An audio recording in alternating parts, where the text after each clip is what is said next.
Now, we said that finding the average of the left and right hand sums gave us a better approximation of the area than either one of those did by themselves. Another way to get a better estimate is to use more partitions to increase the number of rectangles that we have. So now we have these tables, which were, as you can tell, created in Mathematica. And it's still the case that f of x column gives the height of the rectangle. Notice the width doesn't change. All the delta x's are the same.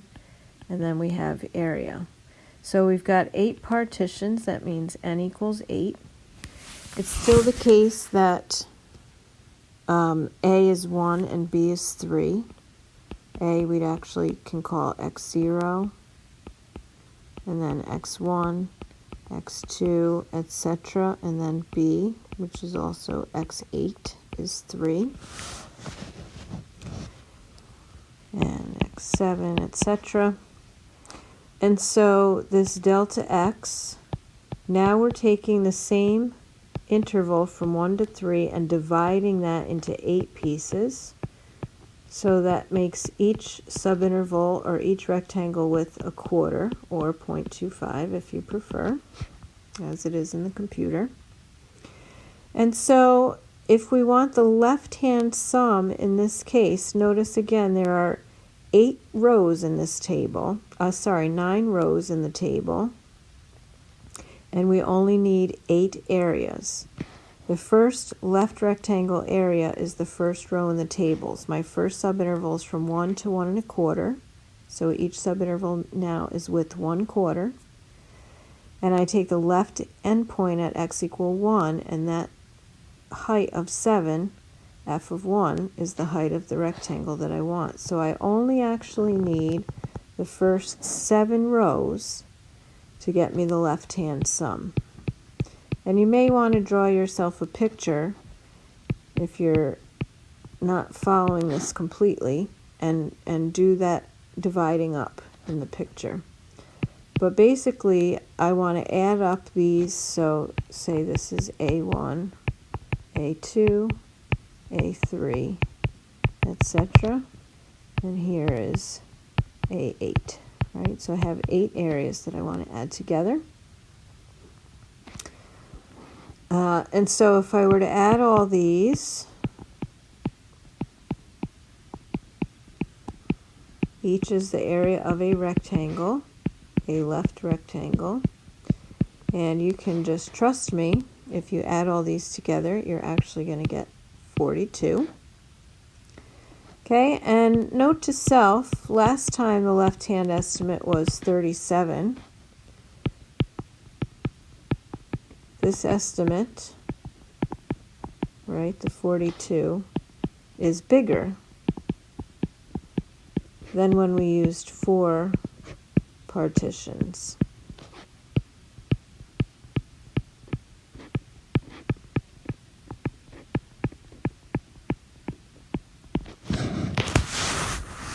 So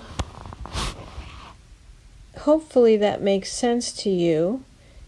If you look at the area that's now missed when you use 8 rectangles, let's see, I'll try to draw some up here. I'll use a different color. Okay, I'm going to go about to here. Right, these are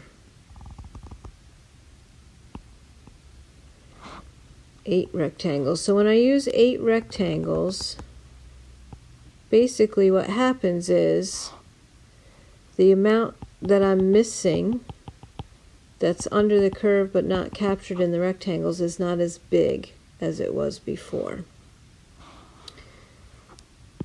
Okay, so then I can use the same table, but I made a second one so it doesn't get too busy. But to estimate my right-hand sum, I can use the bottom 8 rows. So I'm still calling these A1, A2, A3, but notice A1 of the right-hand sum is the same as A2 of the left-hand sum, etc. So if I wanted to get the right-hand sum, I can add up these 8 areas.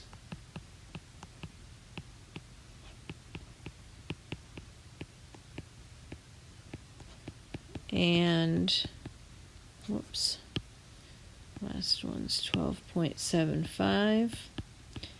And when I add those together, I get 53. And again, you can try that for yourself and make sure you get the same thing. Another thing I could do is take the 42 left-hand sum I got, subtract 1.75, and then add 12.75, and that should also get me to 53. And again, note to self, this is a smaller estimate. Last time we got 59.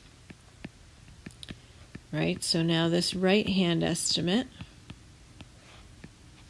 is smaller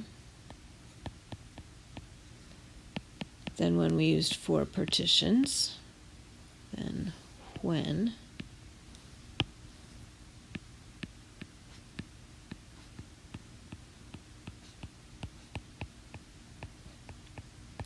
So what I think is happening is the left-hand sum came up to get closer to the true area under the curve, and the right-hand sum has come down to get closer to the true area of the curve. And again, what's better than either one of these is if I average together the left-hand sum and the right-hand sum.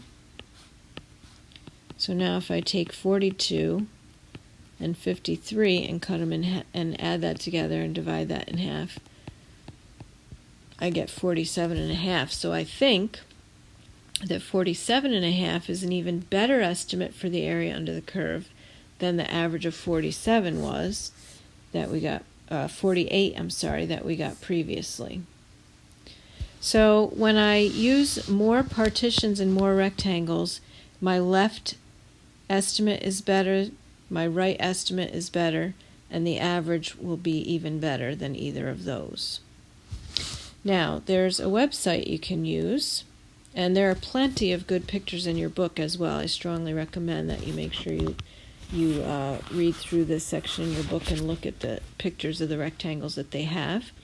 And you can go to this website as well and put the formula for f of x in and change the numbers of rectangles. And the default is to use midpoint rectangles, but there's a drop down and you can change that to left rectangles and right rectangles. And fill in this table and also the averages, and I will come back to that in the next video, but you should go to the website and try it yourself. And it's nice to be able to actually see the rectangles, and you can see that as you use more and more and more rectangles, you're getting closer and closer to the actual area under the curve.